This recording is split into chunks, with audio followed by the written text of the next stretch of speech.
See one-legged prostitutes. What? Fuck 'em. We've got big bones! We've got big bones! We've got big bones! Big bones! Welcome to the Raw Dogger Sportscast. I am your host, Sean Watson. And I'm Ryan Kessler. And we are missing Mark tonight. Family's got quite a bit of illness. But don't worry, we'll get plenty in. Mark will appreciate it too. Oh, yeah. So, we got to start off with this. College football and, of course, the OSU Michigan game. I don't even know what to say. I'm still kind of hurt. I just started getting over it yesterday a little bit. See, for whatever reason, and I think what it is once the Browns actually became relevant, Right. I don't have as much live or die on Saturdays anymore. Right.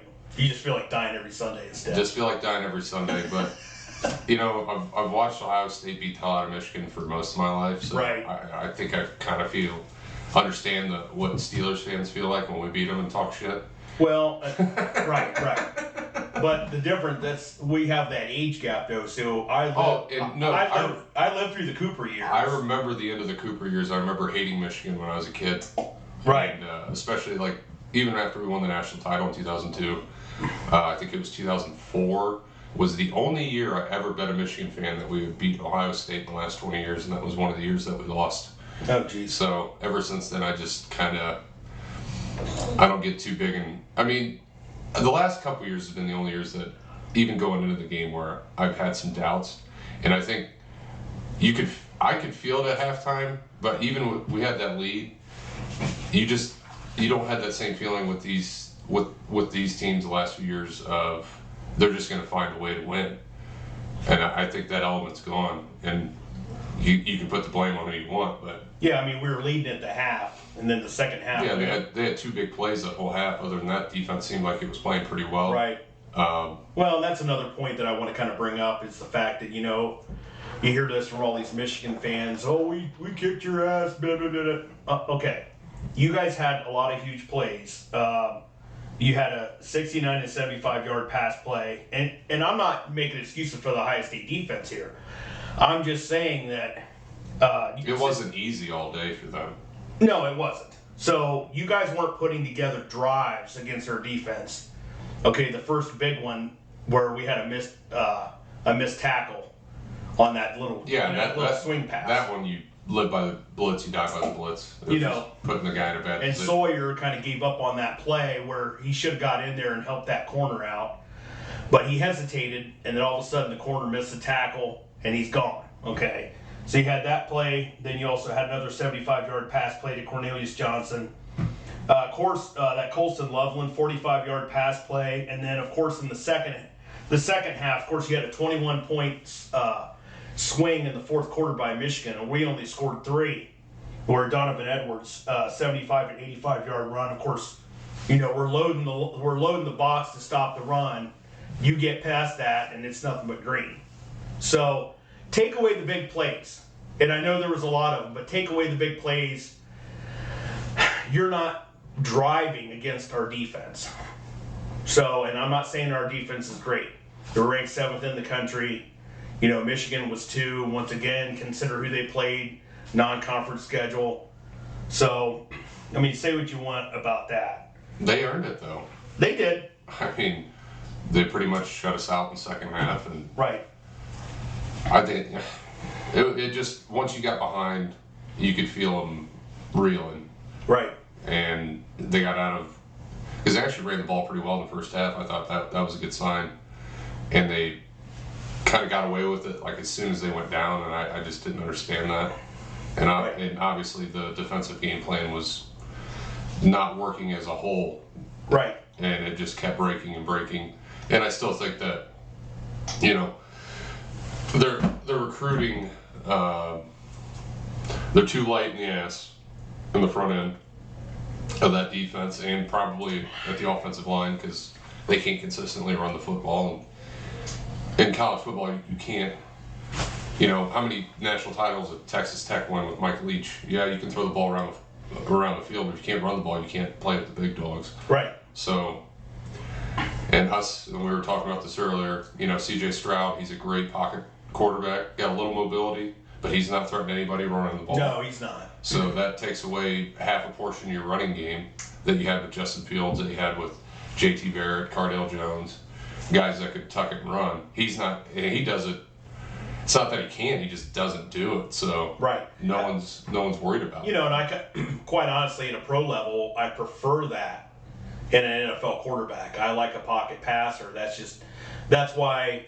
Yeah, I mean, he's got mobility, but he's not. Because that's why I always get my big hang up with the pro quarterbacks and the running quarterbacks like Lamar Jackson, Hurts, Fields at the pro level. Because generally at the pro level it doesn't work. Now it has been working as of late because the NFL quarterbacks have started to. Well, I think that helps that the pro NFL middle linebackers 230 pounds now, and when it used to be 250. Right. They're like corners playing linebacker. Right. Safety. So anyway, you know, there's a lot of people out there, you know, questioning, you know, is Ryan Day the guy? You know, we just picked up Jim Knowles. I was a little worried about the Jim Knowles hire. You know, I made it vocal during the offseason. I'm like, why are we going and getting this guy? You know, he played in the biggest pillow fight defense conference in the country. And the Big 12 is known for having shit defenses. But we go out and we get Jim Knowles. So, you know, like I said, was it scheming there? And another thing I want to tell you, I will tell you this. The physicality's not there either. And the physicality is not there with that's the hard players. to teach. It is. You recruit the guys you recruit. Right. Yeah. I think they were so worried about Alabama's speed or, you know, Georgia's speed speed's one thing. You want to have that in the back end, but you want your front seven, and even they run a 4-2-5. So you need to have at least one stud Mike linebacker or Sam linebacker, whatever you want to call it. Well, that's the other thing too. Is, you know, I was just talking to a guy earlier tonight. I'm like, where are the big names on this defense? Where's our stud? Where's our stud pass rusher edge? I mean, where's both Bosa's? Where's Chase? Yeah. You know, where's he at? Back Where's in the days of Cameron Hayward. Where's our Denzel Ward? Yeah, I mean, there's no big names. There's not the names that we used to have. And say what you want about Urban Meyer, you know, I'm going to have you throw this clip up there, but 100 years, whoever controls the line of scrimmage wins. That's second half, Matt. The Wolverines ran for 242 yards. Yeah. To Ohio State's 19. Yeah. Check and check. Yeah, it's crazy. And I know Donovan Edwards finished with a big game, but this game. Basically, even after the game, and even the crowd outside of Ohio Stadium's chanting Urban as he's doing his post-game presser. But say what you want, I mean, the guy's 7-0 against Michigan. You get it. He also played a lot worse with Michigan teams. Yes. I mean, Harbaugh was kind of coming into, yes, he did. Harbaugh was also he just got hired. You know, we're saying the same things, or the Michigan fans are saying the same things about Ryan Day that we were saying about Harbaugh. Like, yeah, please, you know, because a few years ago they were talking about signing Harbaugh to a lifetime contract, which is 20 years. But we were like, yes, please sign him. But I still think we're overreacting. You've lost twice in a row to Michigan. Mm-hmm. We beat them 9 times in a row twice. Right. I mean, you're going to lose to your biggest rival, especially when it's Michigan. It's not like they can't recruit. And as much as tradition is, you know, you lose this game earlier in the season, kind of when we lost to Virginia Tech, you have enough games left where you can make the argument that you should still be in the playoff. But now you're down That's to your last game. That's the last game that the CFP watches. Right. Well, except for the championship games that are this weekend, which I want to get to that. So the new college football playoff bracket came out after this past weekend's loss. And the top 4 in order are Georgia, Michigan, TCU, and USC. Now, Ohio State went to 5. The AP poll had Ohio State at 5. Of course, that comes out on Sunday. You don't know how the playoff committee is going to actually react to that. Our only hope is, and as much as I hate to say it, we need to have Michigan put a whomping on Purdue. It doesn't matter if Purdue beats Michigan or not. I agree that they're going to stay in. Purdue's not moving up. So it helps us if Michigan puts a romping on Purdue, because then that legitimizes our loss to Michigan better in the eyes of the playoff committee. And then you're going to have to at least have a TCU and or a USC loss. I mean, I've heard rumblings that even if TCU loses this game, which they played Kansas State this weekend, and when they played them before, they kind of had a tough go with Kansas State. Kansas State stuff. Kansas State gets their quarterback back, who they didn't play TCU the first time around when they played them. I would have more faith in USC losing at this point. Yeah, I would too. I mean, TCU's the class. If USC loses, I mean, for sure we're in. I don't think it matters how they lose. Of course, they lost by 1 to Utah earlier in the season. That's who they played this weekend. Where's Utah at right now? Are they a 2-loss team right now? I don't know. I'm not sure about that. I'm not sure. They could leapfrog, beating USC twice. No, they must be. I think Utah might be a 9. Okay, They might be a 9. They're not going to get up in there. I mean, right behind us is Alabama, which the arguments from all the SEC homers is, they should be above Ohio State. But they have no signature win. Right. You beat Texas on the road with their backup quarterback by 1 point. Right, and that's a game they actually probably should have lost. Oh yeah, I'm just saying that's their one quality win. I mean, I heard Gottlieb talking about it today earlier, and he's making the argument for Alabama over Ohio State if something would slip up in the top 4, and it's like, well, yeah, he's talking about them losing to LSU at the Bayou, and he's talking about them losing to Tennessee with Hendon Hooker, when he was in the Heisman conversation. Okay, that's fine. But Tennessee, I know they didn't have Hendon Hooker. They just got thwomped by South Carolina here a couple weeks ago. Yeah, and Hendon Hooker wouldn't have put 64 points up. And LSU just got beat by Texas A&M. Right. They're a 3-loss team now, but they already locked in to go against Georgia in the SEC championship. So they're not going to jump them.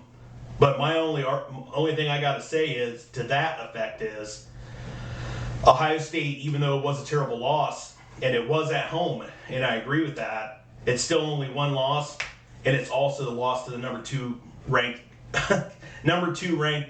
team in the country right now, and they were 3. LSU and Tennessee aren't sniffing that. So if you should just pump the brakes right there. I mean, they obviously. If there's a slip up in the top 4 other than Georgia, if they would somehow lose to LSU, Ohio State's going to be in there. I mean, it'd be great if they go, but I just have zero faith that they have any chance against anybody in the top 4. Well, even with a rematch with Michigan, unless they come out with their hair on fire, I actually kind of disagree with you, and you and I were talking before we started recording. I actually feel like OSU might be the only team that can even put up a fight against Georgia. That's maybe even in the top 10 that's left. And then when you're talking about the college football playoff, you're talking about the best 4 teams in the country. You're not talking about who won their championship or conference championship. This committee was put together to put the best 4 teams in the country in. So, according to last week, Michigan. How many times did they put 2 SEC schools in? Right. You can't have 2 SEC champions. Right. And I don't have a problem putting 2 SEC schools in if I feel that 2 of those 4 teams are the best 2 of the 4 teams in the country. Regardless. I mean, they put Alabama and LSU both in, but, one of them lost the SEC championship. We got in a few years back. Of course, we got boat raced, that year too. Yeah, Clemson. But the other year we got in at 4 and we won the whole damn thing. So and we That team was built differently, yeah, though. right. And we beat Alabama and Oregon to do that. Way underdogs in both of those games. I just feel like if there's a team that's going to give Georgia a challenge, it's going to be Ohio State. Because I don't think Michigan, TCU, or USC. USC is going to get pounded. I think USC would get beat by double digits by TCU. Quite honestly, I really do. I think I like USC's offense in that game, but maybe not to win. But USC, yeah, okay, we might give up a better fight against Georgia than USC, but to me, it's still they're going to be one and done if they get in there because they're going to be number 4 regardless. Right. Yeah, but you're going to have to play Georgia either the first game or the second game. You got to play them at some point, unless somehow Georgia loses that first game. But would you rather go in there and get boat raced and finish the year with 2 losses, or go to a Rose Bowl and at least have another trophy? I'd rather be in the playoff. I know these bowl games don't matter anymore, apparently. But, I mean, there was a time in tradition where the Rose Bowl was a big game. Well, yeah, because there was nothing. If you didn't make it to, I heard Archie Griffin talking about this before the game last Saturday, and it was like, well, if you didn't win that game and you didn't go to the Rose Bowl, there was no other bowl. But that was just the way it was. Now there's, umpteen million bowls. But the Rose Bowl still it is huge. Should mean something. It does. What did it mean to Sam Darnold? Speaking of USC. Yeah, his trade stock went way down on that game, didn't it? Yeah. Hell, he still got drafted, at 3? Yeah. I mean, I get it. That's C.J. Stroud if they go to the Rose Bowl. He's saying he came out, he's not playing. He's not playing if they're not playing in the playoff. And I hate to say that. I almost hate to go to the Rose Bowl and put Kyle McCord out there, not saying, the Kyle McCord's trash. But... Oh, they would... Who would they play? Utah or... They would be right in the... They play... Yeah, they should... They'll probably end up playing Utah if USC beats Utah. Or they play USC if If somebody would leapfrog them? Yeah. Well, no. They would... If Utah wins, they'll be the Pac-10 champion, but they're not going to jump up in the playoff. But we'd probably play Utah then, I suppose. Yeah, because... But even if they lost, they would probably still go to the Rose Bowl. Yeah. If Utah lost. Well, if Utah lost, yeah, because USC is going to stay in the top 4, correct? Yeah. Yeah, they're going to play us. I don't know. I just think there's definitely things that Ohio State needs to fix, and I don't know if you're going to do it in a year. So there's one other thing too I kind of wanted to bring up in this game, and I've had a couple discussions this week. So the Michigan players, though, we'll put this video up for you. Michigan players going to center field and doing the Baker Mayfield and sticking the M flag in the center. All I have to say for you Ohio State fans that might have been at that game, if you aren't charging the field and taking out Michigan players, you're soft too. Fuck you. Okay? That shit's not happening at the shoot. Get it done. How many times have we beat them in the big house and not do dumb shit like that? Yeah. Get it done. And all the that shit's not happening. All the shit they've had go on in their locker room this year. Yeah. And seems like a lot of class up there. there. And in their tunnel. Yeah. Shit that happened with Penn State, Michigan State game, and nobody's talking about what these Michigan players might be doing. That might have showed you right there what they were probably doing in those in those tunnels, and that single tunnel and that dump of a fucking bitch house they call up there. Okay, it's gonna be like the 2008 Gator team. Yeah. Yeah. Some Alex Hernandez. All I'm saying is, Buckeye fans, take care of business. Do it for us. How about the Buckeye team? Well, I agree. They should have taken care of business on the field, but... I mean, even if you lost that game close, and it was close for 85% of the games. I mean, it just got away from them at the end. So, I mean, I don't think the final score really dictated how the game was played. No, I don't either. And once again, I'm going to go back to all those big plays. Obviously you can't take the big plays away because that's part of the game. I'm just saying, take the big plays away, the big play touchdowns away. Michigan's offense is not good. It's not good. I mean, we just had a lot of missteps on defense, whether it been missed tackles, blown coverages. Well, and our biggest fear happened is we let McCarthy look like Tom Brady. Right. Well, and I could also make the argument that it actually as much as I'd like to see Blake Corum when he went out after his second run, I actually think we might have played better because Michigan would have used him more. I don't think it would have mattered. I mean, I don't know. I mean, I don't think it would have mattered. we would have been more. We might have been more zeroed in. I don't think so. No, well, Because the one was a double move. He got cooked. That first touchdown, that big bomb. I'm not impressed with the secondary. That's what I'm saying. If they play Georgia, yeah, I mean, they got 2 NFL stud tight ends. They got wide receivers that can run. I wouldn't want to see it. I don't know. I mean, if they get there, they get there. I mean, we they're might 11 see and it. 1. So. We might see it. I don't know. It's kind of a toss-up. You brought up the whole thing with the Rose Bowl. I mean, do I want to see C.J. Stroud in there in the 4 spot and playing in the playoff, or do I want to see Kyle McCord in that Rose Bowl game? I mean, when you put it up that way. Well, I mean, they lost the game and pretty much summed the season up. Right. I mean, what I'd really like to hope for is hope that C.J. Stroud would come back. I think it would be smart in his I do game. too, and you and I texted back and forth about this. And you made the argument, and which was a great point, that it really didn't hurt Sam Darnold's draft stock, even though he got killed by us in his final game at USC. C.J. Stroud doesn't have the win. He doesn't have No. the win against He's Michigan. 0-2 against Michigan. He's the only Ohio Right. State quarterback winless against Michigan in the last 20 years. Right. So, I mean, come on. I mean, I really would like CJ to get back in there. You're going to retain Marvin Harrison. We know that our running back He's room not going is- to win the Heisman now. No, he's not. They're not going to give it. They're not going to give it to a team not And making the playoffs. Does he really want to go to Houston? Right. I mean, I don't know. I mean, he's gonna declare for the draft.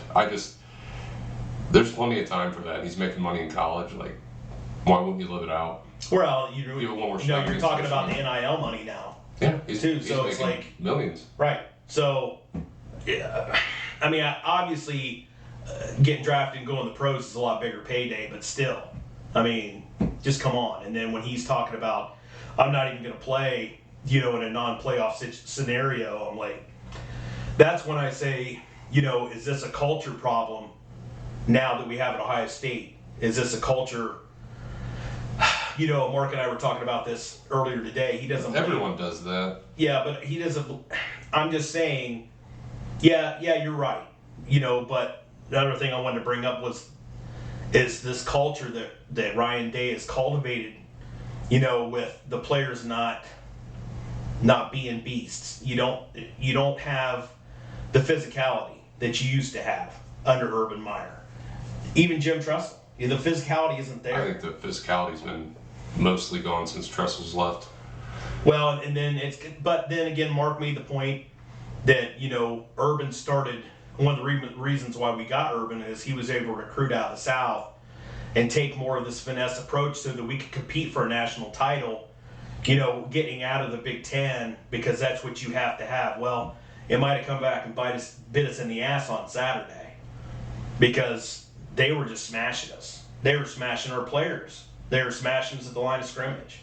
So, and even the hits they were putting. I mean, we took that one corner from Michigan and we made him look like, just the next Deion Prime, the next Deion Sanders. I mean, the guy.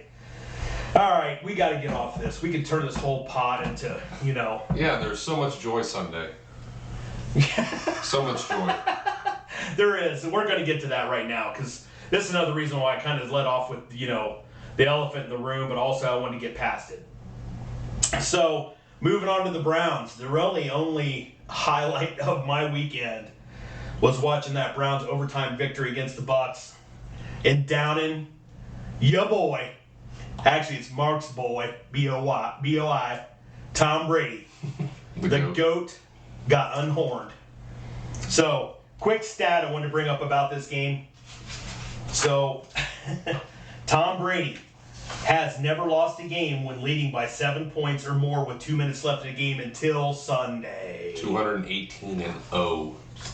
We're usually on the other side of that. Yeah, we are. We are. So, first off, I want to give a big shout. They go and they're flowing. All of a sudden, you come right back around with Anthony Schwartz. He gets the reverse, and look at that block by Jacoby Brissett on Antoine Winfield. It's coming right in your face. God damn. Okay. Damn! I'll throw the video up here. Shout out to Anthony Schwartz. You know, and you and I have been saying this for years. We know the guy can't catch the ball, but man, these end arounds. And then that's how we score on the first one. And Jacoby with the huge block on that run, too. Well, to me, when I was there at the game, it was like, that could have been open again. Because how Tampa was playing the run, they were crashing hard.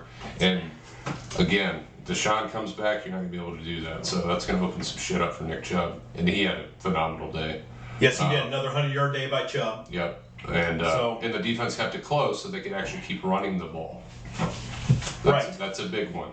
Right. And so shout out to Schwartz on that one. But then Njoku, with maybe some are calling the least the pass a year, maybe top 5 passes. In New Browns history, that's for sure. Well, no, they're saying, there's people talking about top 5 catches maybe all time. Touchdown catches. Of course, you know the OBJ catch is going to be number 1. I'd say the Dwight Clark reception for the 49ers against Dallas, Joe Montana. That's got to be up there. I mean, I'm not talking just regular catches. Of course, you know, we just had Justin Jefferson catch, which was bigger than a touchdown. But, I mean, it was 4th down. It was down 7, 30 seconds left. There were 32 seconds left. I was actually, was definitely on edge in that second half because we couldn't really get anything going offensively. And we kept getting stops, which kind of kept me and Brandon in the stadium. Sure, absolutely. And this time. Right. Right. Goddamn Jets. And I was out, and they were driving the ball, so I was like, I'm not going back out there. I'm going to watch. I watched it on the TV they had out in the corridor where you can get beer and shit. And once it got to 4th down, I'm just sitting there. I'm like, man, this is how the season's really going to end. And then you could just hear Jim Donovan make that call, and that place went fucking nuts. Oh, it had to be. We were stoked. Yes, absolutely. Shout out to Jacoby. Yeah. That was a dime. Yep, and the biggest takeaway for me, I think, was the defense. Yep. The way this defense played. Once again, just the inconsistency of the defense, though, from week to week. It's like I don't get it. When they play the way that we look for them to play, this is the result. This is what happens. This could be happening. They had resolve every week. This could be happening. I mean, rookie MJ Emerson. I mean, he was like glue on Evans. I was watching him more than Miles that whole game. He had 4 defended passes against Mike Evans. The one where he chucked him out of bounds. Oh yeah, it was fantastic. Oh. I mean, like, he plays football like how corners and safeties played it 15 years ago, and I fucking love that. Right. And he doesn't get flagged. And he's had some, like, immaculate catches, like that Pickens catch earlier this year. Like, when you get something over him, you earn it. Right. So, and he's not afraid of anything. He's better than Denzel. Definitely better than Well, he Gray. certainly looks like it now because Denzel was covering Godwin most of the day. Got cooked. Yeah, he was getting smoked. Yeah, there's a handful of wide receivers in the league that absolutely have Denzel's number. Yeah. For whatever reason, he's good with Jamar, but... You know, Godwin plays a lot of those short up and out games. Well, he had 12 catches, he had 110 yards. Right. So he was getting under 10 yards. So right. I think they were living with some of that. Right. And I don't know if he was on him for every one of those catches. No, he wasn't. I know that first touchdown, Brady had a lot of time to get that ball there. So I'm not really going to put that one on him, and he was right there when he caught it. It was just a physical play, and Godwin won. So I'm not saying that Denzel had a horrible game, but he didn't have an MJ Emerson game. No, Emerson's fantastic. He's special. So that was literally like getting a first-round draft pick in round 3. Yeah, it was. And then, of course, the other big takeaway, Myles Garrett finally coming up huge with sacks. The two biggest sacks, yeah. Including a sack on Brady on the 3rd down in overtime. Well, and on third down on the last drive they had in regulation. Yeah, he had 2 big ones. Yes. Well, not yes. last drive, but second to last. Second to last drive, correct. So I mean, those 2. Well, I think they gave him a half a sack for that, but it was really him. Yeah, it was him and Got Clowney. there. Yeah. Right. And Clowney played well too. They gave up that big run on that first drive, and I was like, oh, here we go. But they tightened up. I mean, I understand Tampa is the worst running team in the league, but they just put up like 150 yards against Seattle. Right. Who's one of the better run defenses in the league. So. Well, that Rashard White, though, I mean, he was good last week and the week before too. So, I was looking for the same thing when he had that big run. I'm like, I was thinking the same thing. We played the Chargers. And maybe it has something to do with playing mobile quarterbacks. That they get out of position. Another reason why I can't wait to see Deshaun out there. But they just looked like they were filling running lanes when they tried to run the ball. And Tom Brady, I mean, they were sticking coverage. Goblin was the only one getting any kind of separation all day. Right. Getting back to the towards the end of the game there, Amari Cooper had that big drop on that 4th down. Man, dude, I was like, I just couldn't believe it. I mean, that's when I thought the season was over. Yeah. Because they were moving the ball, and I think I forget what happened the play before that. Wasn't there a penalty? Yeah, I think I'm trying to remember now. Because it was 4th and 9. It might be a false start or something. Obviously they're going for it. Right. They had to go for it in that position. I think there was a hold on like 1st down, so it was like 1st and 20, and they got it to 4th and 9, and they went for it. Which so I said, fucking go for it at that point. Well, yeah, you have to. Because the defense was playing well, right. And you're not letting Tom Brady, go down there with all that time and just milk the clock. That's what I do like about Stefanski. He's usually pretty aggressive. But right. I was happy that he just kicked the damn extra point, though. I didn't want to lose either. Absolutely. I don't want to lose on a fucking 2-point conversion. Right. But then Cooper kind of redeemed himself. I think he had 3 catches on that last overtime. In that overtime. Yeah, he redeemed himself big time. The huge double move route that he had when he caught the one and took it down to the 2-yard line. Had a good view on that. Yeah. Oh, I bet you did. I was pointing at it and I seen the ball go. I was like, yeah. Yeah, absolutely. And then of course Nick Chubb had the rushing touchdown to win. Yeah, they set man it up Chubb down there. So. I'm sure fantasy owners love that. Oh yeah, absolutely. What did he end up with? Like 116? Yeah. The last time I saw was 100, 108, 109. Something like that. But regardless, he still got that touchdown. Mm-hmm. But we gave it to Chubb. Right. Inside the 5. Yeah. What a concept. I didn't want to kick the field goal there because after that missed one that 29-yarder. And we'll probably talk about Kate York more this season, but he's a rookie. Because he pounded a 54-yard, or was it 54? I think. Earlier in the game. I think there's something going on with Bojorquez holding too. Because I was listening to Ultimate Cleveland Sports Show today, and they were talking about wherever he was last, that kicker had the worst field goal percentage of his career while he was holding for him. So I don't know, maybe that's it. But and he's a rookie, and it's just nice to know that if you need a 60-yarder, you have a guy that can at least get it there.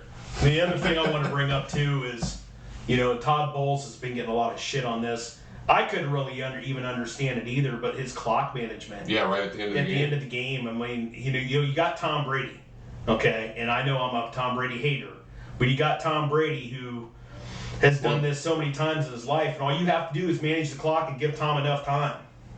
And Tom didn't. Tom can call timeout. He could. Tom wanted to. He could have. I think Tom didn't want to. I just don't understand it. Because that throw he made to Julio Jones to get it close to the 50 was on the dot, and it was actually covered pretty well. I don't think either one of them thought they were going to move the ball like that because they didn't after they scored that touchdown in the second half. They were iced. But you have 3 timeouts left. Well, no, that was overtime. So you had what? You had 1, right? No, they had 3 timeouts. Oh yeah, that's right. They did have 3. That's right. Yeah, and then they got it. And once they made that catch, I'm like, really, they're going to get in field goal position here? But after blowing regulation, all that time, yes, yeah. We're talking regulation. So yeah, but bowls, I don't know. I don't understand it. I don't understand the clock management there. Then of course the big news this week, what we've all been waiting for as Browns fans, is the announcement that Deshaun Watson is back. And Deshaun Watson is back this week. But before we get to that, yeah, let's give a little love to Jacoby Brissett. Oh, absolutely. I mean, Jacoby's probably going to get a starting position next year. He probably isn't going to like it because it's going to be to some team that wasn't able to move up to a draft to get a quarterback in the draft, or not get the quarterback they want in the draft. I hope it's Detroit. Huh? I hope it's Detroit. Yeah, I think they're able to come off of that golf contract now. I think it's the same. Jacoby, right? You're going to have to pay him, what, 10 or 15 million? Yeah, he's not going to get big money. I don't know if they'll get off of the golf contract, but they'll be open to upgrading. I don't know. Is Indy going to take a shot at him again? Would be a bad spot for him. I don't, talk about clock management. That Indianapolis game was horrible. But, yeah, I hope he goes somewhere. Carolina? San Francisco? Do you think Jimmy G's leaving? He's going to want some money. All he does is win. I know. I'm not saying he's great. Everybody that wanted Jimmy G at the beginning of the year, I knew Jacoby. I didn't know he was going to be this good, but I knew he was going to be a lot better than we had last year, and he sure as fuck was. And I'm so glad that he got to walk off with that kind of win. And Absolutely. It was perfect. Come from behind against Tom Brady. I mean, you couldn't have wrote a script any better than that, other than our defense actually helping him. Well, what's funny is, he was under Tom Brady in New England, too. So, I mean, that's well, and really he was under there. Tom Brady and Jimmy. And Jimmy, correct. And correct. I seen this video where they were talking about Jimmy G got hurt or something, but he wasn't really that hurt and didn't play when Brady was out. I think that was for Deflategate. Oh, okay, yeah. Well, Jacoby had a ligament messed up in his throwing hand and went out there and won the game. Wow. So, I mean, that's just the kind of guy he is. And, again, I just wish our defense could have been mediocre at, right. the first 11 weeks of the season, because there's a lot of games where never should have went down to the wire. I mean, the Jets, the Chargers, the Ravens. Two more wins in there. Yeah. 2 more wins in there would have been just fantastic. We know the refs took away that game-winning touchdown pass to Amari Cooper against the Ravens. Yeah. And that was a dart. Yeah. Yeah, I wasn't even thinking about that game. I mean, the two that I think of the most is the Chargers and the Jets game. Yeah, and you get one of those, man. At least you have a freaking tiebreaker. Yeah. And now we're going to get into this, but the Ravens and Cincinnati, they're both 7-4, but we're 4-7. Mm-hmm. So 6 games left, 3 games behind. Yeah, we have 3 division games. We're going to get to this. So we start off. Deshaun Watson makes his appearance back in Houston this Sunday, and then what's the next game after that?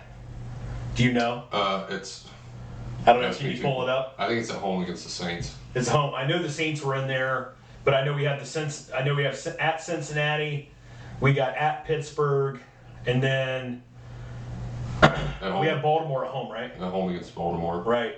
And let's look at the remaining schedule. All I know is this: Baltimore has a cakewalk.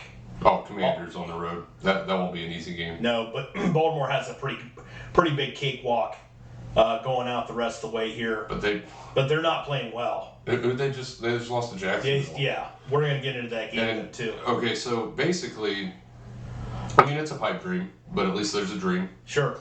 What you're gonna want to happen is, yes, you could easily, if one of the Bengals or Ravens finish 10-7, you're gonna have a tiebreaker. Because even if you split with the Ravens, you're still going to have a 5-1 record in the division. And I see Baltimore losing to either, I think they play Cincinnati or Pittsburgh. Both of them. They play both of them, too. Okay.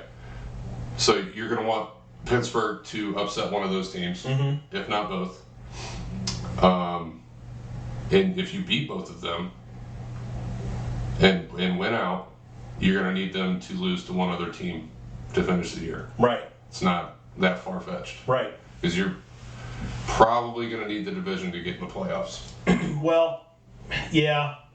Well, because you're looking at that AFC East. You're looking at that AFC And you East lost division. all of them. You did, but I'm just saying, I don't see the Jets continue to win. No, you don't think that's Not gonna to happen? hit 10. No. Even with Mike White playing well. I'm still rolling with the Bills out of that division. I don't care. I mean, think the Dolphins are probably the best team right now. You think? Mm-hmm. I mean, And they already beat Buffalo. yeah, they did.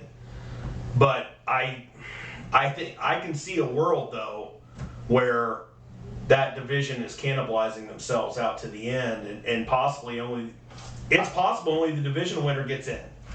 I think Miami and Buffalo get in because I don't think the Jets are going to win enough. They're going to finish 9-8.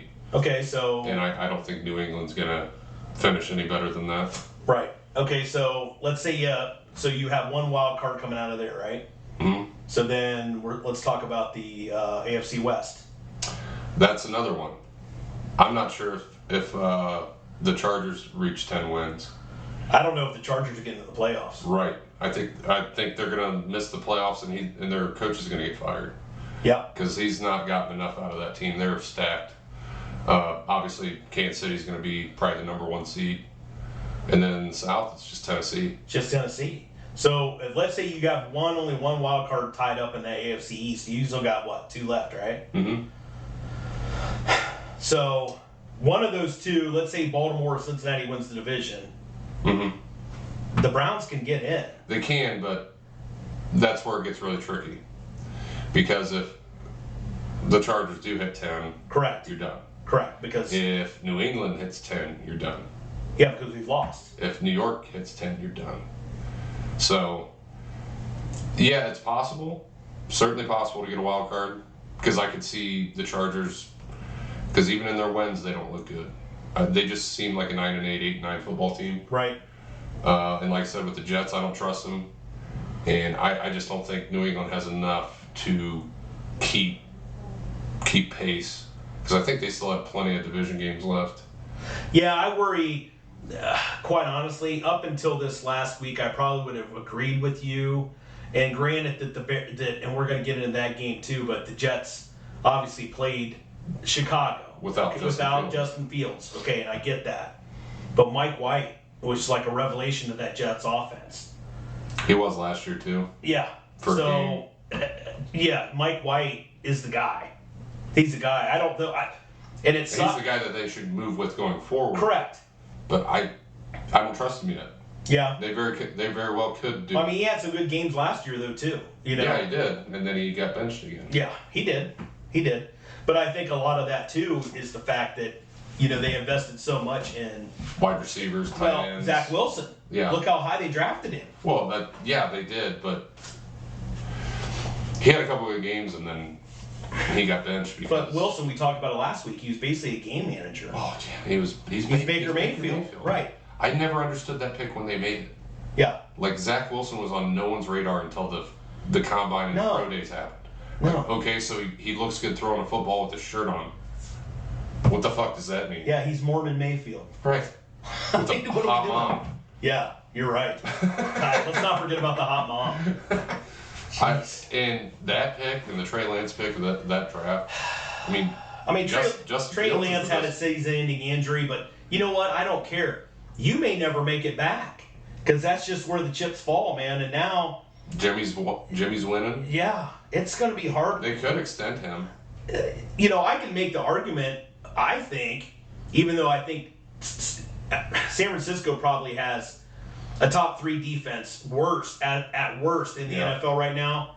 But that's not their head coach's forte.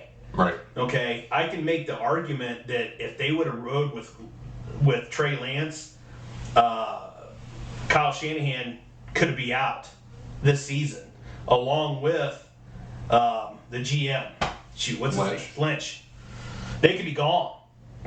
So I mean, I think this He's saving some people's jobs. He's saving ass. Yeah. Right. So Trey Lance is Kyle Shanahan's guy. Justin Fields never made any sense to me. I don't get it either. Because he doesn't have a fluid throwing motion. He's not played in a lot of games in college. I think he played 8 games at North Dakota State. Right. Well, and I think a lot of that it was all unmeasurables. Right, and a lot of that stuff is coming from the anomaly that is Josh Allen. It's Josh Allen. But Josh Allen played 3 years at Wyoming. Yeah. So at least he was playing Division I football. Right. But I mean, everybody was saying, he had an accuracy problem coming out. And Josh Allen worked his ass off. He wasn't great the first year in the NFL. No, he was a runner. He still runs the ball. Yeah. But that's how he. But he has a rifle, and he's not only does he have a rifle now, but he has an accurate rifle.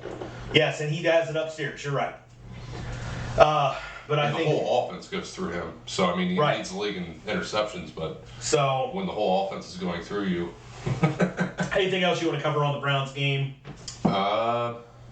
No, shout out to Miles too. We were talking about where the fuck is he? He came up. Yeah, absolutely. Yeah. But no, we might have to take him off the milk carton now. I don't know. Right. All right. Moving on though. I said we're going to get into a couple of these other games. We always try to cover the divisional games, the teams in the Browns division. But Jags 28, Ravens 27. Baltimore blows another game. The late lead. Lawrence goes down. Jags. All their losses have been that way. Yeah. Jags drove the field late in the fourth. Throws a touchdown to Marvin Jones with 14 seconds left. Then Doug Peterson's like, fuck it. We aren't making the playoffs. Might as well get a win. Yep. Excite the crowd. Maybe save my ass. Yep. As the head coach. Goes for 2. And converts with Zay Jones. So... And I watched the end of this game. I watched most of this fourth quarter, actually. But here's my biggest thing. Oh, we were cheering at the stadium. Oh, yeah, I'm sure. But another thing is, too, I get a lot of hate about Lamar Jackson. And I bring a lot out on myself. I get a lot of hate from you and Mark about Lamar Jackson. But I just want to bring this up again. Lamar Jackson, 16 of 32. That's 50%, Ryan. 50%. Josh Allen threw 52.3% at Wyoming college. At Wyoming. Lamar Jackson threw another 50% game here. 254 yards and 1 touchdown. So, we know that Baltimore's defense hasn't been a normal Baltimore defense this year. So, but we're going to throw this graphic up to you too. But Baltimore led over Miami 35-14 with 12 minutes left in the fourth quarter and lost 35-14. Lost to the Giants when leading by 10 in the fourth with 6 minutes left. Lost to the Bills. Now this was only at halftime, so it was 20-3 at halftime to the Bills. Lost. And now they lost to the Jags after leading with 6 minutes left in the fourth, 19-10. I'm here to make the argument that it's not just the Baltimore defense. So on the Browns, I'm willing to take it's our defense. That's the problem. Our offensive output is not the problem. With Jacoby Brissett, that wasn't the problem. The problem in Baltimore is you have a problem. You have a problem at quarterback. And I'm sorry, I'm going to say it again. You have a problem there. So, because the other thing that I wanted to point out too, just in some of their offensive outputs this season. So just 2 weeks ago, that was 3-3 against that game with Carolina. They only scored 13 points against Carolina. 13. 19 points against the Bengals. They won that game 19-17. 17 points against the Redskins. And 20 points against the Giants, and they lost that game. They scored 23 points against us, and most of that was because of special teams. Right. Good field position. But what I'm saying is, don't just blame Baltimore's defense on this. And then to top it all off, the post-game response came in a Twitter post. Did he delete that? Yes, he did. I did see that. So, in case you haven't seen this or you've been living under a rock and you haven't heard about this, so there's guy, and I forgot to jot down his name. Regardless, I got on there and I tried to, the only way you can see his Twitter now, because I tried to get into it a couple times this week, the only way you can see his Twitter now is he actually has to authorize you as a follower. That's how he has his account set up. He's probably getting so much hate Oh, the guy? The guy that actually sent the original tweet out. Let me put it this way. The guy has 383 followers on Twitter. The guy's living in his basement somewhere, nuking up bagel bites, yelling, "Mom, meatloaf!" Fuck. Fuck! Where's she at? Okay. And Lamar Jackson goes back at it. So, and we're going to throw the tweet up to you. I have it right here, though. I've seen it. I mean, hold on a minute. I got to bring this thing up. Like I said, we'll put it up on the screen for you. So, when someone is asking for over... Okay, here's the guy. Castle will kill. Probably like a Dungeons and Dragons player. When Castle will kill is the guy's name. 383 followers. When someone is asking for over $250 million guaranteed like Lamar Jackson, games like this should not come to Justin Tucker. Let Lamar walk and spend that money on a well-rounded team. Lamar goes back at him and he says, "Boy, shut the fuck up. Y'all be capping much on this app, motherfucker." And he says, "Never smelled a football field, did you? Shit, but eat dick." And of course, Lamar Jackson deleted the tweet. But, you know, this is some of our big hang-ups with Baker. Yeah, at least Baker went after the media. Right. Yeah, he'd go after Not after somebody with he'd go after 380 Cowherd, then Cowherd, yeah, not somebody with 383 followers on Twitter. Yeah, that's a red flag. My burner accounts have more than that. And I'm not saying an aggregate. And to me, it's like, dude, they're 7-4. Why are you so mad? You lost the game. Well, because he's working on that contract. He wants that fully guaranteed $250 million. He wants the Deshaun Watson contract. He wants the Kyler Murray. But he's not Deshaun Watson. I just thought of something. Is that Kyler Murray? Is that a burner account for him? Is he down there playing the new Warzone video game? And is that him?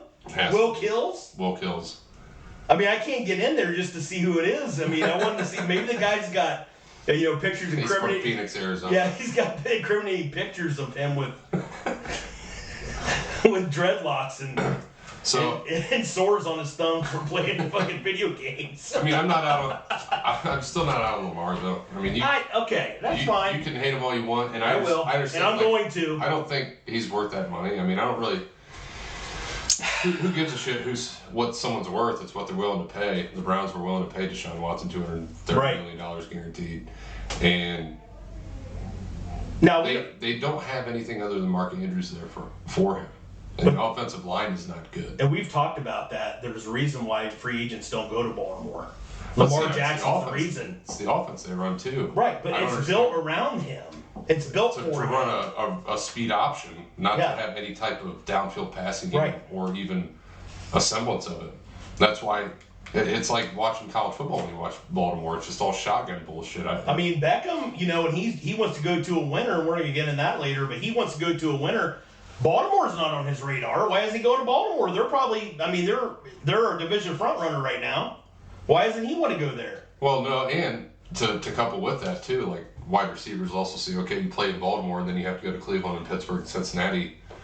Okay, you know what I mean? So it's, you're playing in bad weather. Yeah, there's something to that. Maybe. That's why the Browns need to put a goddamn lid on that stadium. That would be awesome.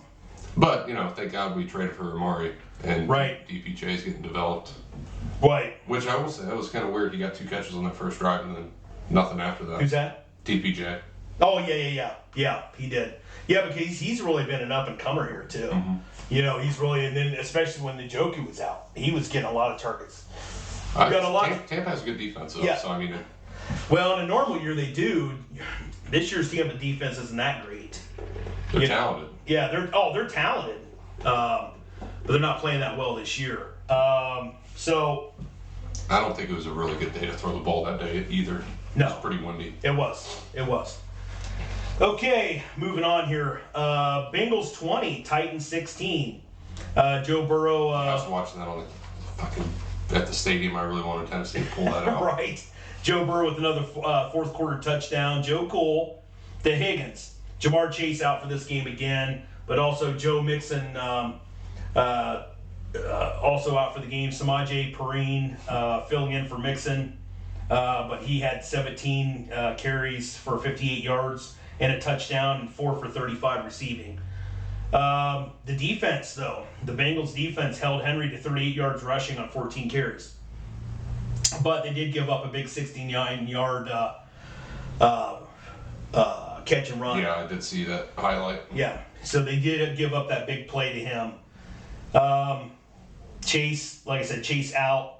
He's back this week, though, right? Yeah, he's definitely saying he's going to be back this week. Who are they playing this week? I'd have to look that up. Don't they have a pretty tough schedule? All the Chiefs. They got to play the Chiefs. Oof. That should be one that they lose. I wonder, I should have got on there and saw how Vegas is picking that game. That's in Kansas City, too, right? No, it's in Cincinnati. Should be a revenge game for Kansas City, though. Yeah, it should be, especially after the 2 losses last year. I mean, they're going to want to lay it on. That loss was freaking bullshit. They're going to want to lay it on. I hope they do. So, I do too. So, I think the Bengals, though, the other big thing that I worry about the Bengals also, I'm not talking about this game coming up with Kansas City, but I also worry about the immediate future because you got Burrow on a rookie deal, you got Chase on a rookie deal, you got done paying Mixon. You're not going to be able to pay T. Higgins. So I think odd man out is T. Higgins there. Because once Burrow and Jamar Chase, you know they're going to pay those guys early. Yeah, I mean, but and Higgins is going to want one receiver, one money. Yeah, I'm telling you. But I mean, it doesn't mean you have to have 3 good wide receivers all the time. No. And I mean, Tyler Boyd's not a scrub. Yeah, I mean, they obviously draft wide receiver pretty well. Yeah. I just think people get too worried on the cap. I mean, yeah, you might have to let a guy go here, guy go there, but maybe T. Higgins will go to Baltimore. No, he's free. Wait, they're not going to have any money either. Right. Well, they should. They don't pay any skills players, right? Other than Mark Andrews. Once they make the bad choice of hooking up the Brinks truck to Lamar Jackson, it's over. You don't have to worry about receivers there. You're going to have to draft. Well, he's just going to play. He's just going to play his way into a franchise tag for the next 2 years, I think. He could. He very well could. Then what's he going to do? Is he going to say, "I'm going to sit"? No, he'd probably play through it. I don't know. Pull the Kirk Cousins? Yeah. I mean, hell, that's good money. That's franchise tag for a quarterback's like $40 million. Oh, yeah. No, it's good money. I mean, he's going to be, it's not, yeah. He's going to pull the Kirk Cousins there at the Redskins. At the Redskins. You like that? Eat a dick. You like that? I can see him blowing up Twitter. Well, I think that Bengals-Titans game just kind of... The Titans aren't for real. No. I mean, Mike Vrabel has done a hell of a job up there. They're always going to be in it. And really, the Colts just don't have enough. The Colts should be in a better position in that they were the team I picked to win that division. They should be in a better position. There should be 2 teams coming out of there. I didn't see Matt Ryan being as bad as I didn't either. I didn't. I mean, it's not to the level of like Russell Wilson, but... No, we're going to get into that too. So, Monday Night Football this week, Steelers 24, Colts 17. I was watching this game too. Steelers with the go-ahead touchdown late with Benny Snell because Najee Harris went out with injury. And then he hit the 2-point conversion. Pickett did to George Pickens. Colts had a good last drive. Some of the plays were questionable. I think, you had that immediate win against the Raiders with Jeff Saturday. But now you're starting to see down the stretch, Jeff Saturday's not going to be the guy. I mean, whether it be some clock management. A lot of coaches are horrible at clock management in this league, though. And we just talked about because you're a player doesn't make you a good clock manager. No, but I would pump the brakes a little bit on that one game defining his career. No, okay, that's fine. I'm just saying I don't think he's going to be with the Colts. Now, I'm not saying I don't think he's going to be a head coach anywhere next year. Could he be an assistant coach to something or something like that? Maybe a coordinator. Also, I just don't see them hiring him mid-season and not giving him next year. That could be, and it's going to depend on who they're going to get a quarterback to. Yeah, they wasted probably 3 years of Andrew Luck. Well, but they wasted 3 years of the roster that they had Right. with Phillip Rivers, and he played, Well, they made the good enough to playoffs. They make got the beat by playoffs. the Bills, but they made the playoffs. But you knew they weren't going to be a Super Bowl contender. No. And, they tried their luck with Carson Wentz. I still think they probably could have just let that one ride. Probably stayed with Carson Wentz, Yeah. right. I think the roster that they had that we all thought was so good is aging a little bit. Let me ask you this. We had the carousel of quarterbacks last season going to different teams. You had the caterer Russ, which I don't know what he's serving anymore. Everything's cold. It's like a Swanson TV dinner. But, so, is there any of those other quarterbacks? Are you putting, let's say you put Russ in a dome, you put him in Indy. Or you put, who else? Put Deshaun Watson with Indy instead of Matt Ryan. Put Aaron Rodgers. Quite honestly, I think that could really, really be a landing spot for Aaron Rodgers. Yeah, it seems to be souring in Green Bay for him. If they decide to make that move. And Jim Irsay would definitely do a line and make that trade immediately. A line of Coke, you mean? Yeah. Oh, okay. All right. Well, anyway, we're on the same page. Yes. Anyway, getting back to it. Matt Ryan had a fumble on that last drive. Like I said, I was watching the game. That set him back there. But it wasn't just the clock management with Saturday, too. It was some of the play selections. You know what you have to do. And I know you want to try to help keep the defense honest. But you ran Jonathan Taylor twice there. He got a 4-yard. He's a stud running back. I give you that. Okay, but he got a 4-yard run. Then he got stuffed at the line. And he made a big play to Michael Pittman on that last drive that really got him out of their own 30-yard line out of that area across midfield. And then you just stalled. And I don't understand. Because in a normal football game, you're worried about, you don't want to leave too much time on the clock for the other teams you're playing. But I'm not worried about rookie Kenny Pickett beating me with too much time. First. And you have to score first. I mean, unless you're playing Patrick Mahomes. Right, absolutely. Or Josh Allen. Like the Lions. Right. I still, on that Thanksgiving Day game, they should have just went for it. Right. Neither here nor there. But yeah, I mean, those are some of the plays there. It wasn't just the clock management, it was also the play calling on that last drive. If nothing else, get Jonathan Taylor out on the flat. Right. And the other thing about it is too, then you're close, he can run out of bounds. Yeah. If he's not going to get any further down the field, stop the clock. So, Pickett, 20 for 28, 174 yards, 0 touchdowns, but he did set a new personal record this week after stringing together 2 consecutive weeks without a pick. Yeah, Kenny! There's so many delusional Pittsburgh fans talking about him. It's unbelievable. Yeah, I mean, it's like what we probably sounded like with Charlie Fry. Yeah, I mean, right. Talk about an exact Ohio comparison. State, Michigan, and the pain. Yeah. It's the Steelers' turn, and they're going to find out. I can't, dude. I just love it, and when it happens again next year too, it's going to be perfect because their defense is going to be good enough to be like 6-11 every year. Right, but but you're still going to have like the younger version of Russell Wilson back there. Denver pitching shutouts, and Russell Wilson can't throw a touchdown. Did I bring that up to you last week about Russ? There's a guy on TikTok that every week he gives an update as to how many touchdown passes Russ has for the year versus how many bathrooms are in Russell Wilson's mansion. Oh yeah, he has 12. 12. He has 8 or 9 touchdown passes every week. It's like, well, no. And the bathroom or the house is still winning. That first episode or second episode, I think maybe we did. None of us picked the Broncos to be bad.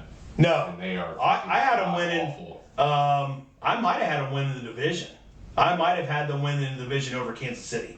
Well, I think I had the Raiders winning that division. Right, but I had both. At least they're playing decently. I had Kansas City. I believe I had Kansas City. No, No, I think I had the Chargers winning the division, but I had Denver getting in a wild card. I had Kansas City missing the playoffs. Yeah, I did too. I just thought it would be the year that they took a little bit of a downturn.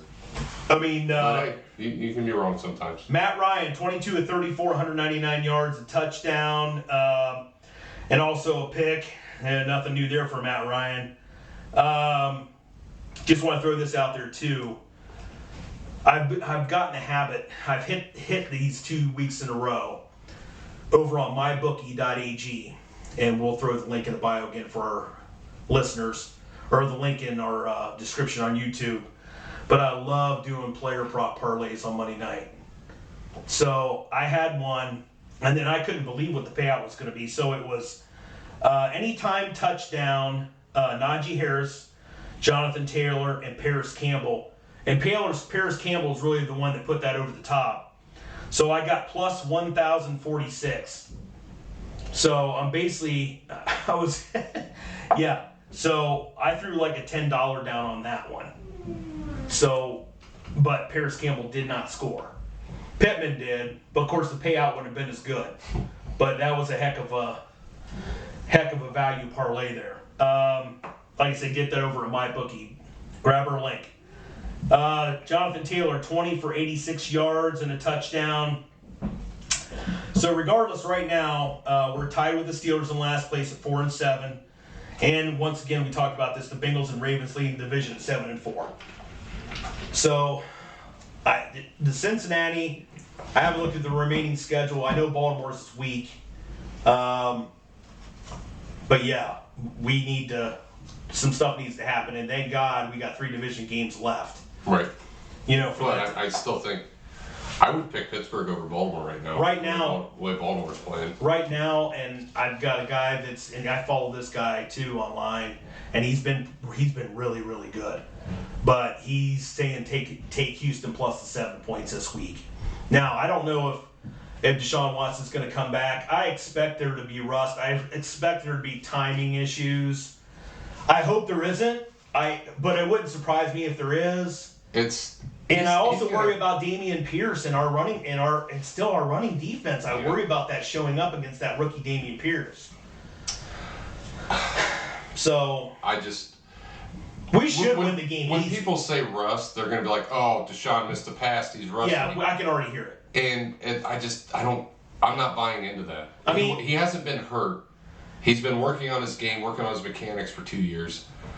You know, if the guy is at 26 for 26 for 350 and 3 touchdowns, he's going to be rusty. And the thing I can hear it already. Even if that rust, maybe some timing issues, right, he's going to take off for 40 yards. Right. And that's what I expect. I expect timing issues. It has to be. Maybe a little bit with Amari just because he is very precise in his routes. Yes. But like DPJ, you throw it up to him, he catches everything. Njoku. Same type of way. Big target there. I think you see a little more Kareem Hunt out on the field. You know, and then let's not leave out Schwartz. I mean, if he spreads the defense out. We didn't talk about the catch he made either. Oh, yeah, he did actually make a catch. That was a big-time catch, too, in the second half of the game. Yeah, it was. And there was some rack yardage there. He made a guy miss. Yeah. So, just give him some confidence. And, hey, David Bell. Yeah. I mean, he hasn't flashed brilliance, but every game it seems like he has 1 catch, 2 catches, 2 catches. You can definitely see that guy being your possession guy. Yeah, your slot guy. Going forward. Joe Jaravicious. Right. But I think his role will grow when Deshaun comes back. Right. Okay, moving on here. Jets 31, Bears 10. We talked about this a little bit. Mike White, they sat down Zach Wilson. Of course. Well, the Bears have to be the worst defense in the league. They're bad. Yeah. They're bad. And then on top of that, you didn't have only offensive weapon. They were losing games. They lost that game to Atlanta. Then they put up 30. Right. With Justin Fields. Right. So, yeah. And granted, yeah, the Bears defense is bad, and I realize that they're playing the Jets, but still, Mike White comes in. He's 22 for 28 for 315 and 3 touchdowns, a 149.3 rating. Well, yeah, and that's crazy. You know that Zach Wilson wasn't doing that. No, he's not doing that. No, I like Mike White. I just, like I said, I just don't. They play tougher competition. I don't know. They have a lot around them, so we will see. Yeah, Morton Mayfield's not putting those numbers up. No. Because Baker wasn't putting those numbers up on bad teams. No. I mean, he'd have an occasional ass Bengals. beat down on the Bengals, right? That was the Bengals, and I'm trying to think. Was there another team in there I don't remember. I mean, after his rookie year, there really wasn't. I would say, Tennessee. That Tennessee game, we had 4 touchdown passes in one half. Okay. But 2 of those games a year, you're not keeping your job. Right. So Mike White had 2 long touchdown passes to Garrett Wilson. He's a beast. Who he actually, not to be a Buckeye homer here, but he has to be a front runner for that offensive rookie of the year. I mean, he has to be. I mean, and Olave. Him and Pierce. Man, I mean, if Olave, quite honestly, I think it's possible if Pierce, yes, absolutely. But I think as far as wide receivers go too, if Jameis Winston was in there, at least he'd be slinging the rock a lot more. Olave would have a chance to be that guy. Why Jameis isn't playing for them? Hey, keep fucking Andy Dalton in when we play him, though. Oh yeah, absolutely. I'd rather see. I want to play him so bad. Please, I do, because get some revenge on the bullshit. Jameis just wants one more shot, and he's been crying about getting in the game. So I don't want to face Jameis Winston on a game that he comes back. Right. So, and that very well could happen. And it absolutely could happen. But that just tells you the Saints feel that Andy Dalton has a better chance to help them win that division, which is a shit division, than Jameis Winston does. So we actually might have helped do ourselves a favor by keeping Tampa Bay in check and keeping the Saints and everybody else in that damn division in the division. So how about nobody's talking about this? I've heard of Robert Saleh for Coach of the Year. If they make the playoffs, I would certainly give it to him. Yeah. Because I don't really hear anybody talking about it. You had the under 5.5 with them, right? Oh yeah. That was just one team I felt like was going to make a step this year. They're 7-4. I didn't think they were going to be a playoff. Actually, our boy Mark talked about it beginning of the season. I remember him talking about the Jets, and I just looked at him okay. So, but I certainly didn't think it was going to come with Mike White. Well, but that defense is good. Yeah, that's a good defense. Now, granted, they were playing Trevor Seaman this week, 14-25 for 179, a touchdown and INT, doing Trevor Seaman things. But then also Darnell Mooney had a season-ending injury. But Claypool, though, I mean, only 2 catches for 51 yards for the Bears. And I know it's Simeon throwing the ball, but 2 catches for 51. So their number 2 receiver was David Montgomery out of the backfield, 3 for 34. You're not winning games doing that, and that's why it's 31-10. Yeah. Or they're just not good. No, they're not good. That's what Claypool's second or third week in that offense. Yeah, I think it might be his 3rd week. Okay, Eagles 40, Green Bay 33. So before this game, Aaron Rodgers came out last week, said he had a lingering thumb injury. I think he might have a small hairline fracture in his thumb, stemmed from a Hail Mary attempt back in Week 5 against the Giants. And then he also had another injury during this game to his ribs and in his wrist because Jordan Love came in later on in the game. But Rodgers was 11 for 16 for 140, 2 touchdowns, but then 2 picks again. So, and it makes sense that he could have a problem with his throwing mechanics stemming from something in his hand because he's been throwing more interceptions this year than normally Aaron Rodgers throws. So, but I'll tell you. The little bit I've been able to watch him, you can see on some throws there's some zip, but something's definitely wrong there. So Jordan Love, like I said, came in, was 6 and 9 for 113. A lot of those yards came on one long touchdown pass to their new rookie phenom, Christian Watson. He ended up with 4 receptions for 110 yards because the other rookie, Romeo Doubs, has been injured. He's been on IR, I believe. So Watson's just kind of been the guy. And Jordan Love, he had the touchdown pass. I mean, Christian Watson did most of the work on that, on that catch and touchdown. But the Green Bay fans are really calling for that guy to be their starter. That's hilarious. Yeah, Jordan Love. I know. Have they not watched him play at all? I watched him when they brought him in the game last year. I wasn't impressed. In the preseason, I mean, 9 pass attempts, come on. And really, Philly's defense hasn't been playing very well lately. No, but I will tell you this. You know who? It didn't matter if Rodgers wasn't 100% or he's 50% or whatever was still in the game. The big story of this game was Green Bay giving up 363 yards rushing on 49 attempts. So it's a 7.5 yard average they gave up to the Eagles. Hurts alone, 17 rushes for 157 yards. Miles Sanders, 21 rushes for 143 yards and 2 touchdowns. So, I mean, Green Bay, like I said, Green Bay scored 33. But, man, you're giving up 360. I mean, that's like Browns defense numbers. The Browns haven't even been that bad. No, I know. We get mad when terrible. they give up 200. Right. 363. 363 yards. That's got to be pretty close to the NFL record for team rushing. I don't know. I didn't look that up, but I was surprised at that too. But yeah. Whew. Yeah, I think Jalen Hurts is the first player to run for 150. But just to think about pass this. for 150. Think about this, and I forgot to look up time of possession of this game, but yeah, how the hell did they even get the ball to score 33 points? 40, yeah. And the Eagles had 49 rush attempts. I mean, Hurts. Some teams don't even get that many plays in a game. Right, but Hurts also had touchdown passes to Quez Watkins and A.J. Brown, so it's not like they weren't throwing the ball too. Yeah. What did they have? They must have had 80 plays on offense. Yeah. 75. That's what I'm saying. He's the first player to have 150 yards rushing, 150 yards passing, and multiple passing touchdowns since the 50s. Right. When they were running triple option. So, my next question to you, Ryan, is he the MVP this year? I mean, I think it's a 3-horse race at this point. I think it's Tua, him, and Patrick Mahomes. Really?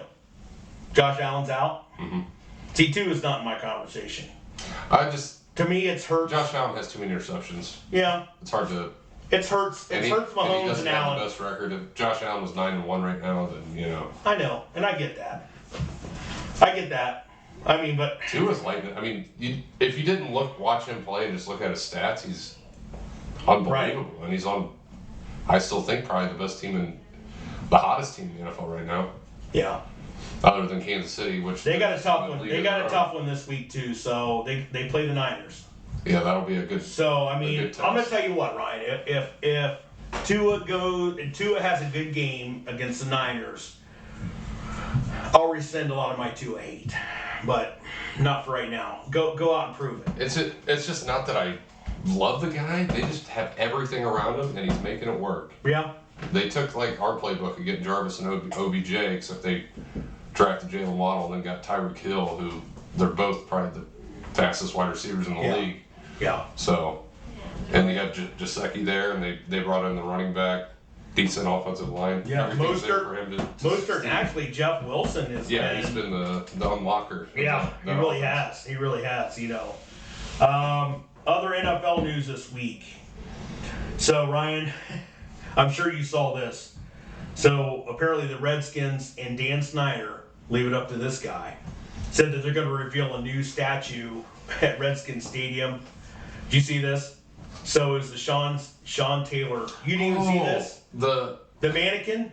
Was it the mannequin? I seen somebody bitching about they had a Nike jersey and they didn't even have the tape on the helmet. It was supposed to be a statue, Ryan. Yeah. And this is what Dan Snyder and the Redskins organization came up with. The guy looks like a JCPenney mannequin. Yeah. What a piece of shit. Yeah, that was man, I listened to this interview too where Butch Davis wanted to draft him in that draft other than Kellen Winslow. Right. And or Ben Roethlisberger. I don't think that was that draft. Was it? Yeah, that was that draft. I thought that was a Braylon Edwards draft. Yeah, well, they could have got Ben Roethlisberger either way. Well, can you imagine getting Sean Taylor and Ben Roethlisberger? Jesus. But man, 30 for 30. But Dan Snyder, what a piece of shit. Yeah, definitely isn't making his case to stay with ownership in the NFL. Well, it's like, dude, what else are you doing that just, like, it doesn't even seem like he gives a shit to make good decisions? Right. Like, you're not, I don't know. The other owners obviously want him out of there, so Yeah. just a matter of time. And that doing shit like that, you're just like rubbing shit in the face of the owners. You've already pissed off that entire fan base too. I mean, let me ask you this: what was worse, Patrick Mahomes, his brother dancing on Sean Taylor's number at that game last year, or Dan Snyder revealing the J.C. Penney mannequin? It's kind of hard to beat the Mahomes thing because that. I'll put it on Snyder, man. Yeah, because at least Snyder, I mean. Because I think That's your team. Mahomes' brother is half retarded. Well, he's half retarded, probably too young to even know who the fuck Sean Taylor was. Absolutely. So there's a little bit of suspicion. He probably saw like the number 40. He's like, oh, I can make a 40-second TikTok. Dumbass. Okay. Other NFL news this week, and I don't know if you read this story. So, of course, OBJ's really been in the news. You know, he had that bad ACL injury in the Super Bowl last year. Was working in the first half. You know, I can make the argument the guy was working on MVP level, Super Bowl MVP level. Of course, he'd been competing with Cooper Kupp. Mm-hmm. But who knows how his second half would have went. He might have been the hero of that game, instead of Cooper Kupp. Who knows? But this was just put out. Apparently, he was on a flight. It was... I don't know if it's New York to LA or LA to New York. It's a 5-hour flight. But anyway, so apparently the jet's taxiing out and OBJ's going in and out of consciousness. The flight attendant is basically telling him, she's watching him going in and out of consciousness in his seat, demanding that he put his seatbelt on. He's refusing to put his seatbelt on. Eventually, they bring it back in to park the plane back at the tarmac. Evacuate the plane. They escort OBJ off the plane.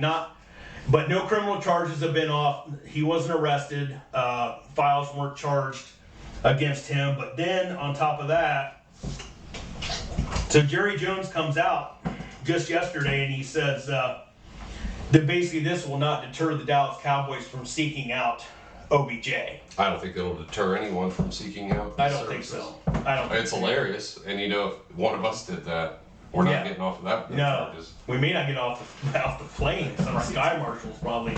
Was he hammered, or they? Well, see, now here's where the problem lies, because. Or is he on pain? Well, now his lawyer, and I read a little bit about this, but now his lawyer is saying I don't know, some kind of weird stuff or something like that, but. Because he wasn't arrested, there's no formal charges, there's no way for them to book him, so there's no way for them to ever test him. I mean, it's kind of some underhanded shit going on there. Sounds like something that would have happened in the 80s. Right. Not now with all the TSA bullshit. Yeah. I mean, before the invention of the iPhone, and everybody has a recording device in their hand. And right. The 85 Bears team, and we were Jesus. In and out of consciousness. Yeah, right. Well, what are we doing? I think they were always conscious because they were. Yeah. I mean, McMahon's always talking about, he's got this problem with hits and stuff. Bullshit. I mean, he was doing too much nose candy. That guy. I mean, that guy was fucked up all the time. So. It was the 80s. Right. Back when you could call flight attendants stewardesses. Right. And they disappeared in the cockpit for long amounts of time. Cockpit in quotes. All right. Anyway, had to get that out there. Going to move on to our CJ segment, our Crying Jordan segment this week. So we always nominate our Crying Jordan nominee of the week, each one of us. So should we lead off? I'm going to go ahead and lead off. I'm going to put mine on Lamar Jackson. Shocker. So right, Lamar Jackson, the 50%. The Ravens blowing another lead. Boy, 4 blown leads there. I mean, this Ravens team could have hit 10 wins already. I mean, I just think it's like I talked about before, I think it's an offensive output problem too. It's not just the defense blowing these. The offense isn't putting enough points. So, Ryan, how about you? Well, I'm gonna have to give one to our old buddy Mark for just going 0 dark 30 after Saturday. Yes, sir. The first whisper I've heard from him was today, and that was before he backed out of being here with us today. So, I mean, I know that Saturday hurt us all, but I was definitely worried for his well-being. So, and this one just came out today. So apparently John Kitna played for Detroit as quarterback. Cincinnati, yep.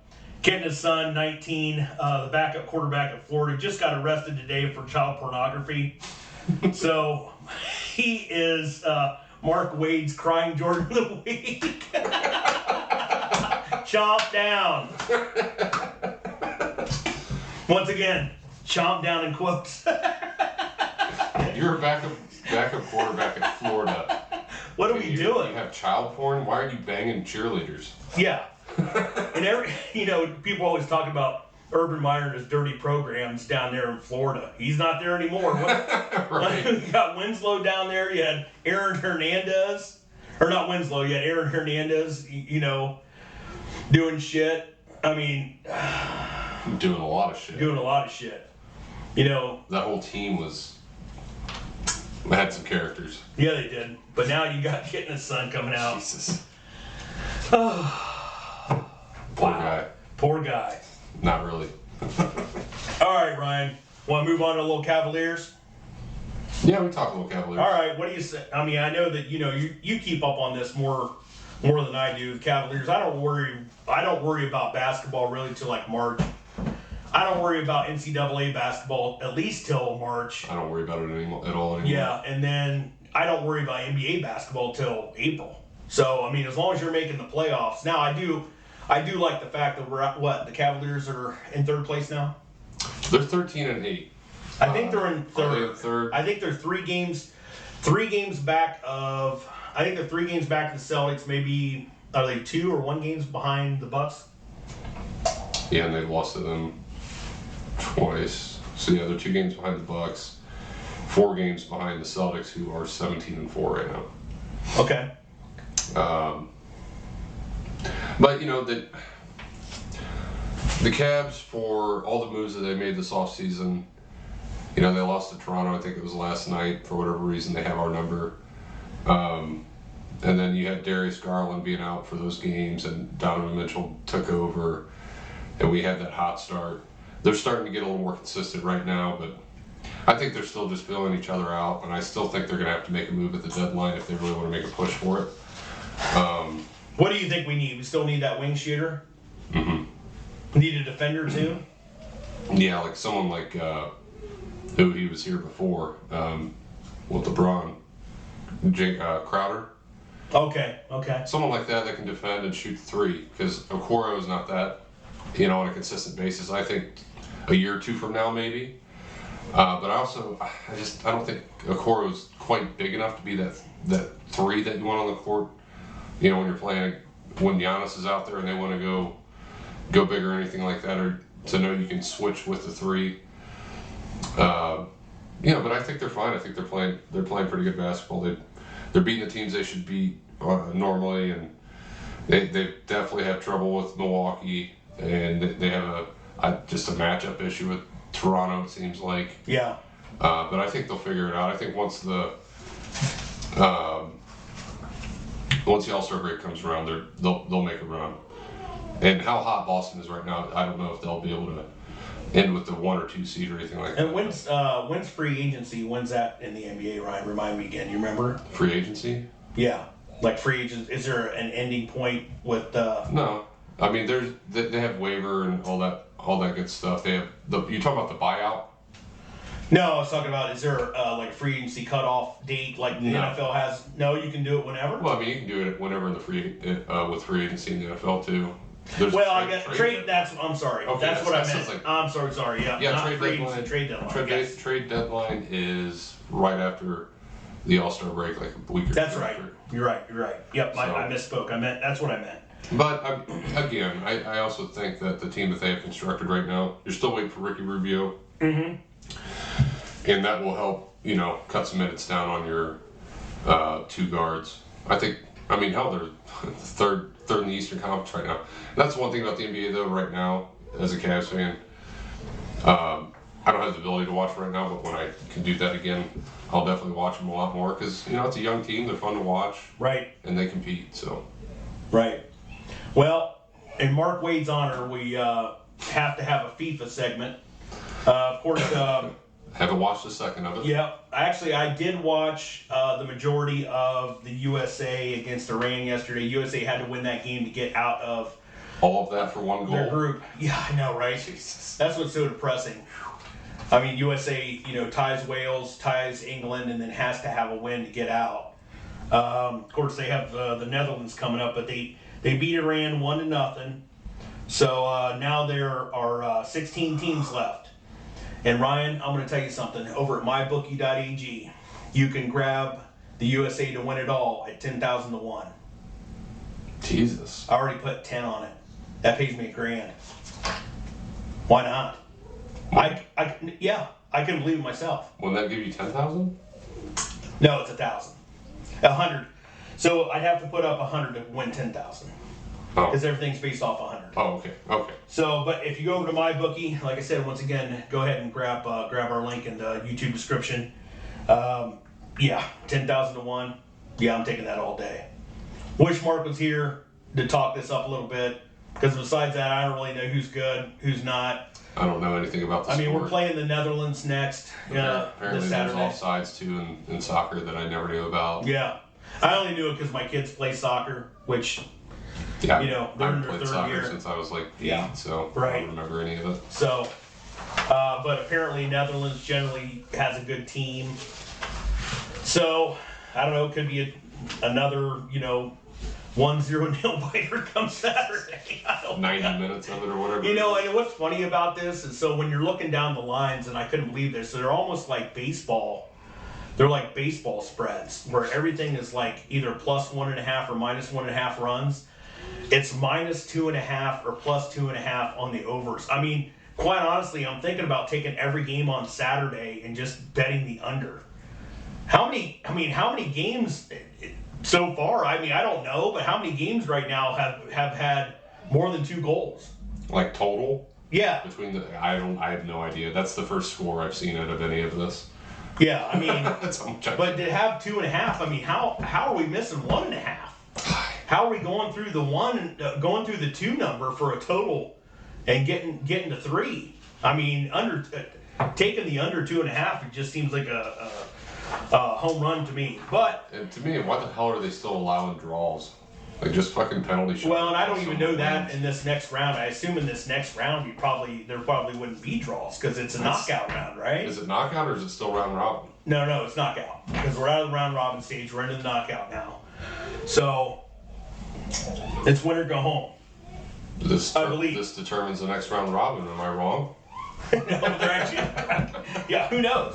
They're actually in a bracket now. It's a league game, Smokey. Yeah, but anyway, so I just came up with kind of a special segment to do for all you No idea what's going on. FIFA fans right now. So the most interesting thing to me is how hyped up these fans are. Of course, I know soccer's huge all around the world.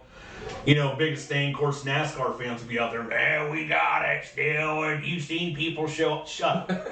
Okay, you guys can go and fight with your FIFA fans, whatever. Right.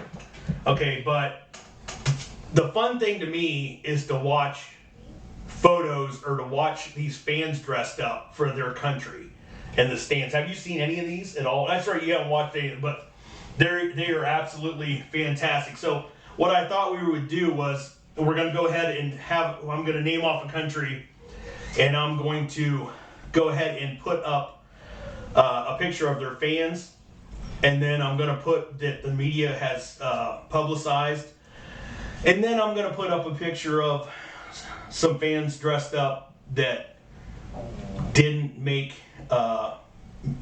get publicized, didn't get put out in the media. So, Ryan, I'm going to start off with Switzerland.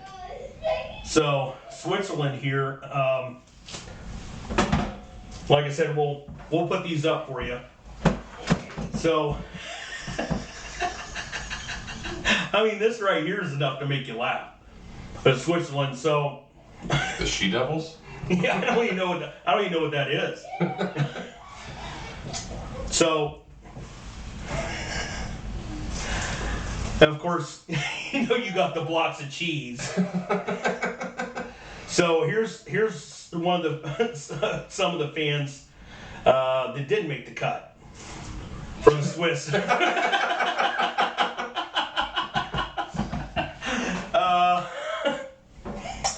Apparently, Aaron Rodgers is out. They're FIFA fans now. Must be the LGTB fans in Swiss, of the Swiss. Right. I will give it to Russia here. Because, man, some of these Russian chicks are smoking hot. Smoking? So, yeah. So here's one of the oh my Russian ones. I know, right? Talk about Zach Wilson's mom. Good griff. Lexi Dixky. Okay, but that's the one media put out. Then here's one that the media couldn't put out. I don't know why this guy. Actually, I heard that they escorted this guy out of the back gate. Just they had to make room for him. He's the only one with loggers in the stadium. I mean, the guy's got less clothes on than the chick that we just showed you. So, okay, next up on the docket here is Germany. Fräulein, yeah. I tell you what, looking good, huh? So media went ahead and put that one out. But the one that they didn't put out was this group here. I knew it, but I didn't know it. Jesus Christ. We're gonna get flagged. We're probably gonna get flagged for that one. Jesus Christ. Oh, let's see what we got here. Let's see. Oh, Iran. So Iran, they had a couple.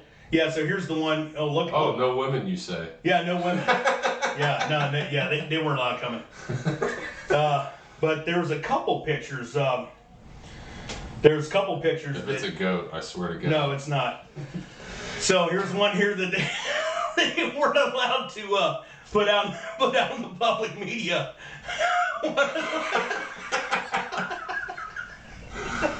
Is that a miniature Jaeger bomber? It could be. Jesus. And here's another one that didn't quite make the media cut.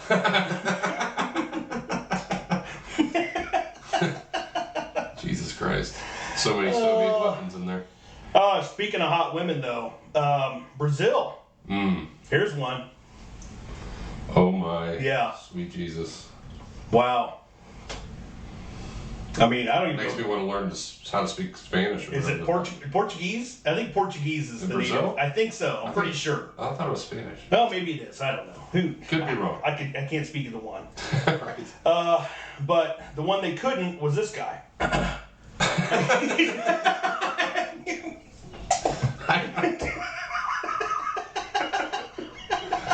As electrifying as he is, they could. Your search window in Google has to be fucked up. That's amazing. Oh. That was the last picture I expected on that. Yeah. Then Japan. Oh, gee.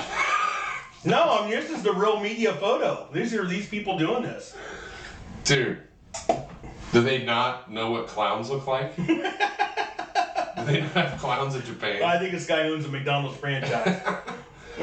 So, Saki? yeah, Japan. And then here's the guys that didn't get their picture published. They're in nuclear fallout gear.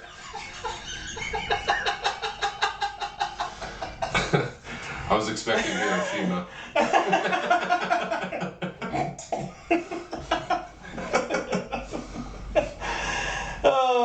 Okay, moving on. China. China. You know, pushing yeah, out. Yeah, you like that, huh? Yeah, China. That's not a bad one. It's not a bad one. That's not too crazy. Not too crazy. But then the one that they didn't want to publish was that one. People. Brought to you by Nike. 1 million yen markup. $2 US. And finally, we got Ethiopia. The Ethiopian fans. I'm just waiting for this next one. Yeah, this. And the one that the fans they couldn't put up.